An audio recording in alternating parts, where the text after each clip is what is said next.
The Biden administration is reportedly considering shutting down another U.S. pipeline, even as gas prices are surging, and as the White House admits Americans will have to pay more to heat their homes heading into winter. Joining us now, Congressman Carlos Gimenez, House Transportation and Infrastructure Committee member. And Congressman, you're the perfect person to talk to about this because of that committee you sit on.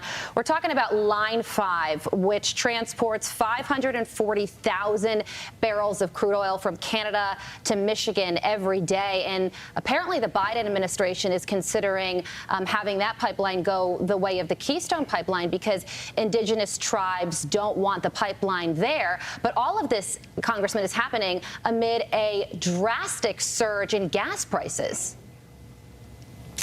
Yeah, it's insanity. Look, we cut the Keystone Pipeline. Now we're thinking of cutting another pipeline with over over 500,000 barrels a day of crude oil coming into the United States, and then he goes overseas and then he begs OPEC to produce more oil. It makes absolutely no sense. Just like everything this president's done, and every sector makes no sense whatsoever. And so, who's going to pay for it? It's going to be the poor and the middle class. Their gas prices all of our gas prices are going to go up, and when all of our gas prices go up, or when all of our energy prices go up, everything goes up. That means inflation goes up. And so again, this is incredible. It's just one thing after another thing after another thing, and then the president wonders why people don't like him too much.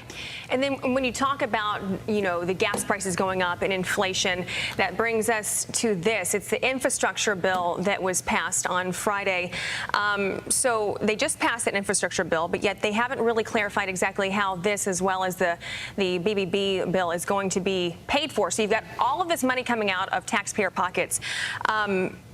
My question for you is the 13 Republicans who voted in support of that infrastructure bill, which infrastructure is great if it's infrastructure, but there is obviously more in it that is not infrastructure. Do you think that these Republicans who voted in support of that bill are going to feel the price of that? The ones who are at least going to be up for re-election are going to feel that at the polls? Well, yeah, I'm not going to comment on my fellow Republicans. I'm going to comment on what the Democrats are going to try to do. They're going to try to push another 1.8, but actually more like $4 trillion bill, 80,000 new IRS agents, and I'm very confident that no Republican is going to be voting for that. So let's see if there are some Democrats that vote that down. Actually, my hope is only in the Senate. I think that our hope lies with Senator Manchin. I do believe the Democrats will rally and pass and ram that bill through. Again, $4 trillion, according to Warden, 80% rise in taxes for all Americans, according to the Warden School again. And there's so many things in that bill which are outrageous, and again, not paid for. All of this debt accumulating. Look, this infrastructure bill we just passed has over $400 billion that nobody knows how it's going to get paid for. All of that's going to fall on us. It's going to fall on our children. It's going to fall on our grandchildren to pay off. And then all the way they fundamentally want to change America. The infrastructure bill, okay, but this new bill that they want, that's the one really we need to stop. And hopefully none of my Republican colleagues will vote for that outrageous bill. Yeah, Congressman, on the social spending package front, I guess a lot is riding on the CBO score. Because if the CBO comes out and says that it's going to create this massive deficit, you're going to have moderate Democrats in the House and, of course, in the Senate saying, we can't do this. So how likely is this thing really going to pass? Well, look, I think that the moderates in the House, they talk a great game.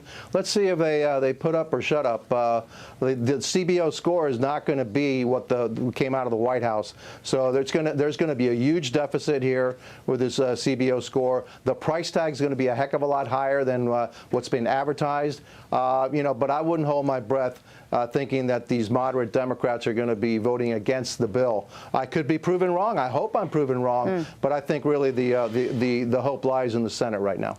Okay, and really quickly, we've got about 20 seconds or so. Senator Majority Leader Chuck Schumer, he was seen breaking Puerto Rico's strict mask rules while he was celebrating the passage of that infrastructure bill. In 15 seconds or so, do you think this is why we're seeing such a pushback on these mask mandates around the country because of our leadership? Yeah, yeah, total hypocrisy by the Democrats. You know, there, California, you see it all over the place, and it's really not called for. It's not necessary.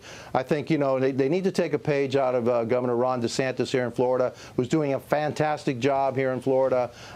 You know, the land, it's the state of the free, and I'm glad I live there. Congressman Carlos Jimenez on a variety of topics for us this morning. Thank you for tackling them all.